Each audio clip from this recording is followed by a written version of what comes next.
Well, I've still not had any sponsorship offers from Coke, Dr. Pepper or Pepsi, so today we give Fanta Zero a try. Delicious. If you are a sugar-free soft drinks manufacturer and you'd like to have me consume your beverage on this very channel, just tweet at me at Lollujo or get in touch in the comments below. This really is quite delicious.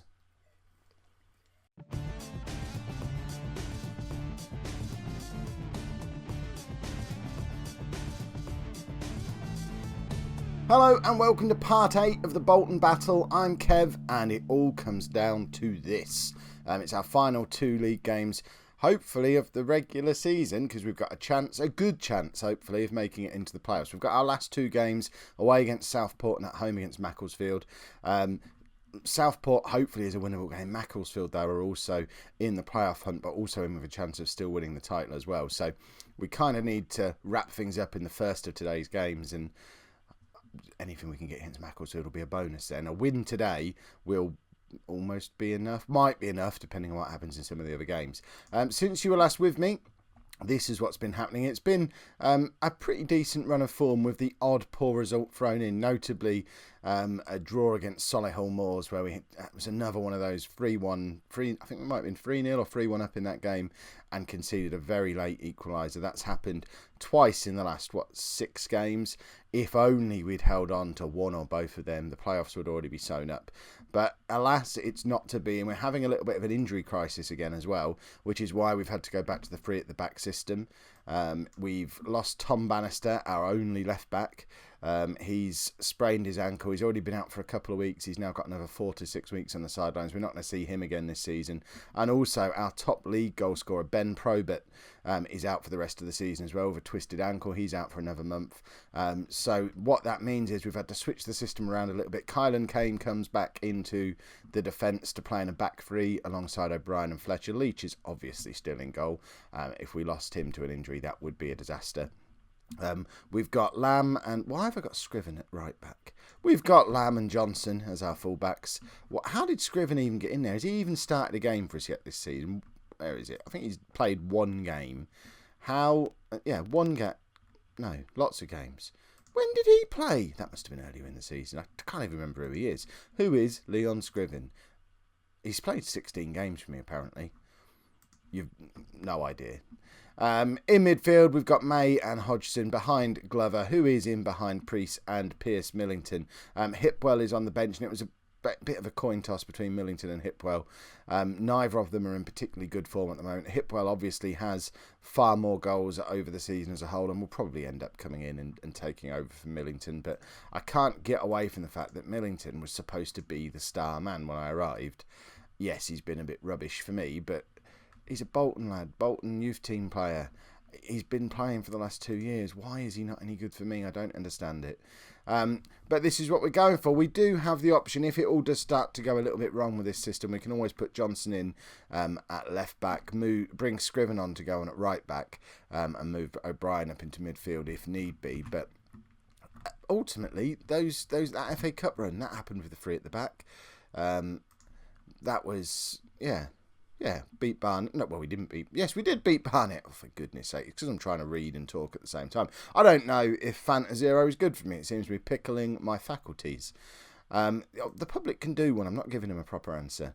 Yeah, we managed to get the 2 draws against League 2 opposition in Barnet, playing the 3 at the back. The Manager of the Month award that I won back in November time, that was when we were playing the 3 at the back as well. I don't really know why we stopped playing it. I might have to go back and review the evidence. There was probably a very good reason.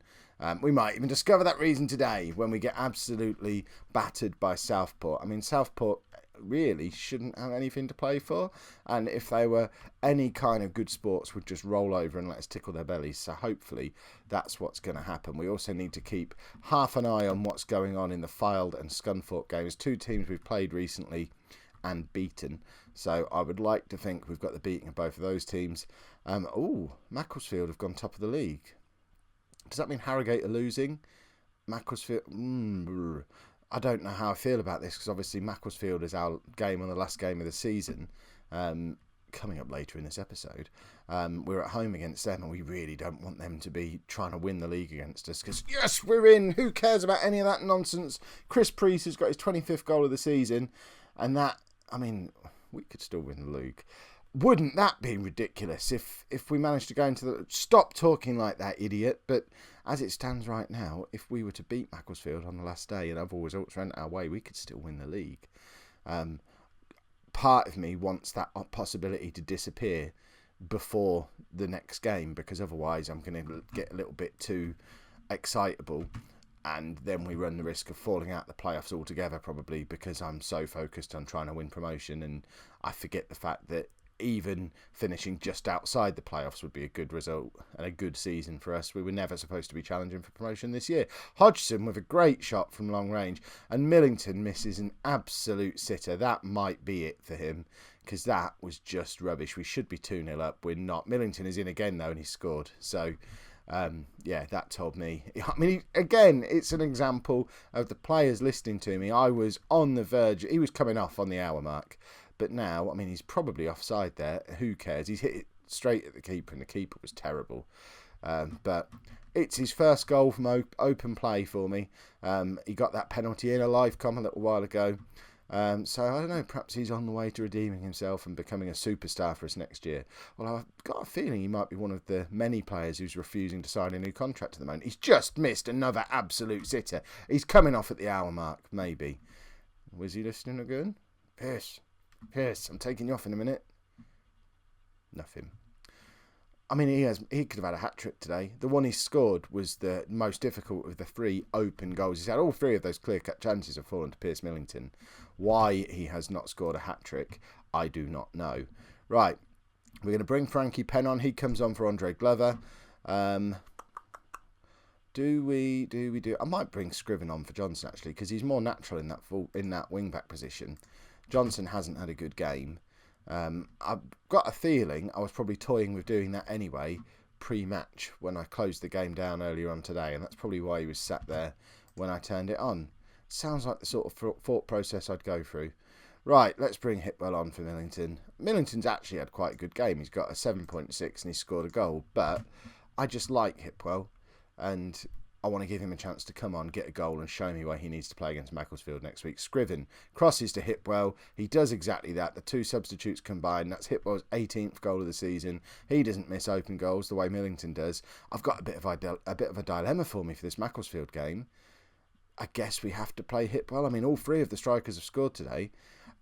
Manager cliche alert. It's a nice problem to have. We've got 3 strikers, all in reasonable form, going into what's looking like it's shaping up to be an absolutely massive, massive game. And one of those times where there's the outside chance of one of those ridiculous Football Manager moments where we could just sneak the title. We're not going to, though, surely. Pierce is in, hits the post. I mean, look, we have absolutely dominated Southport today. And this whole situation here is totally confusing, man. Oh dear. Oh dearie me. We could still win the league on the last day of the season. Right, we need to look at the maths of this and make sure I've not made it all up. Oh dear. Oh, I'm panicking a little bit already. Right, let's have a look at this. Make sure my maths is right. We'd have to absolutely smash them, because there's 9. We'd need a 9-goal turnaround again. So we basically got to beat Macclesfield 10-0. Okay, so we can't win the league. I've got to admit, I'm a little bit disappointed. Oh, that would have been fun. Never mind, eh?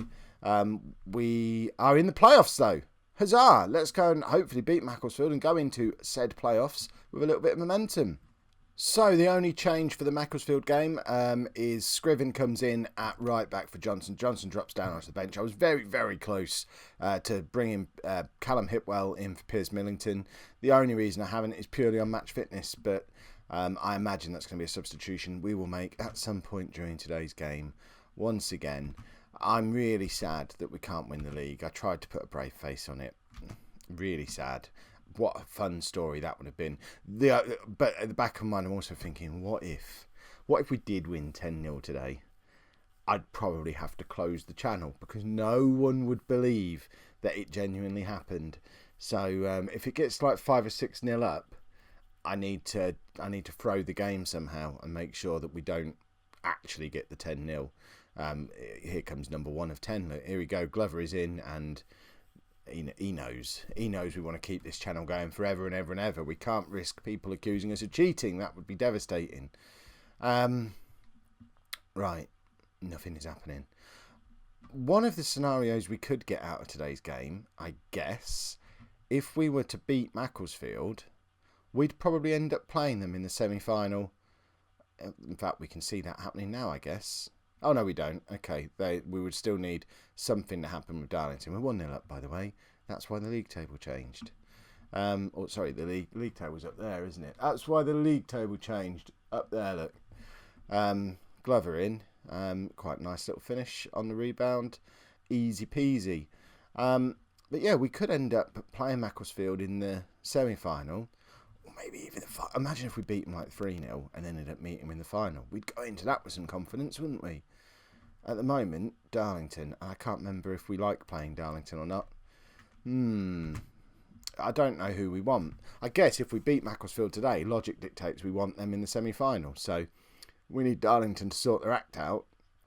And Harrogate. I mean, imagine if we did only need like a win of any kind against Macclesfield today, and then we saw Harrogate do that. How deflated would I be then? There you go. Fate always knew. Oh, Fanta gives me gas. That was an amazing save from Leach there. I'd never do replays on saves. I was tempted to do it there. I might see if my dad wants to take him to the World Cup, because that was brilliant. In other news, World Cup will be coming as soon as the playoffs are done. Squad is being selected at the moment. Probably no Modu Fall, I've heard on the grapevine from my dad, because he's only played about 2 games for Ipswich all year, because he's about 60 years old. Which has alerted me that he might become available to come play for Bolton at some point, which would be nice. Right, the pre-planned substitution. Hipwell does come on for Millington. Millington has been useless and has basically just played himself out of the first leg of the semi-final. Adam May is going to come off as well. I'm just going to stick Penn up there, swap those two over, and hopefully just grab another goal. That would be nice. How's Scriven? See, Scriven's not been any better than Johnson was in the game before, really. Scriven came on and obviously had a big impact in the last game. I'm not really sure who my first choice right wing back is. Johnson is quite clearly my first choice proper right back. As a wing back, neither of them massively impressing. Have I still got that young lad on loan who was really good for a little while? I imagine I probably have. Hipwell's just scored again. I mean, he's in the team. He is a proper lower league goal scorer. I mean, I don't know how old this lad is, and I've started him in maybe 2 games all season, and that's his 19th goal of the season. And it's a beauty. He's just absolutely whacked it in from outside the area. We need to have a look at Callum Hipwell. Let's have a look at Callum Hipwell now, because I have not treated him fairly at all. He's 22 years old. I think this is the thing that's making me not play him very much, because he's not actually going to get any better, apparently. He's a decent player for most regional Premier divisions and isn't going to get any better. So what that means is he's started 20 games. I need to pay attention to who's in my team. Forget all the nice things I was saying about him. He's nowhere near the superhuman I thought he was. It's because I didn't know any of the players' names until like 5 games ago, when it all just sort of clicked and I know where they are now. When did Hipwell play 20 games? Did we have one of the strikers injured for a while? Was he my first choice at the start of the season? I started the season with Hipwell and Priest up front, didn't I? And then Probert forced his way in eventually. I take it all back. Hipwell was all right. He's obviously in quite good form at the moment, but he's not the mistreated youngster who wasn't ever getting a game that I thought he was. He's got less than a goal a game. That's rubbish. Right, he's in again here, though. Can he get the crossover? He finds Glover. Glover doesn't do anything with it, really, other than, I suppose, creating a goal by forcing a save from the goalkeeper that Hipwell then cuts in and scores himself. He really wants to be starting in the playoffs. I mean, what a poor save that is, but Hipwell has just absolutely leathered it past the goalkeeper, and that's his 20th goal of the season. I mean, he is up to goal a game now, so I might change my mind on him again. We've just battered Macclesfield and hopefully completely knocked the stuffing out of them, because they would have been expecting to win the league today, and they haven't. And now we might meet them again in the playoff final. But before all that, it looks like we've got Darlington. I assume that's how it works at this level. Same way it does in the Football League. I don't think we've ever played in the playoffs before. Oh, Posh have avoided relegation. Splendid. Harrogate won the league. Yeah. Where do we see the playoff draw? Okay. Bradford has set them out. Who cares? Where? Right, playoffs. We don't know. Is there a draw? Is that right? No, there you go. So we're going to play Darlington. When do we play Darlington? We play them. We play them both in the next week. That's a sharp turnaround. So I guess that's going to be the next episode. The World Cup is on hold. National media needs to be alerted. If you've enjoyed today's episode, make sure you pop a like on there for me. Subscribe to the channel if you'd like to see more. And thank you very much for watching.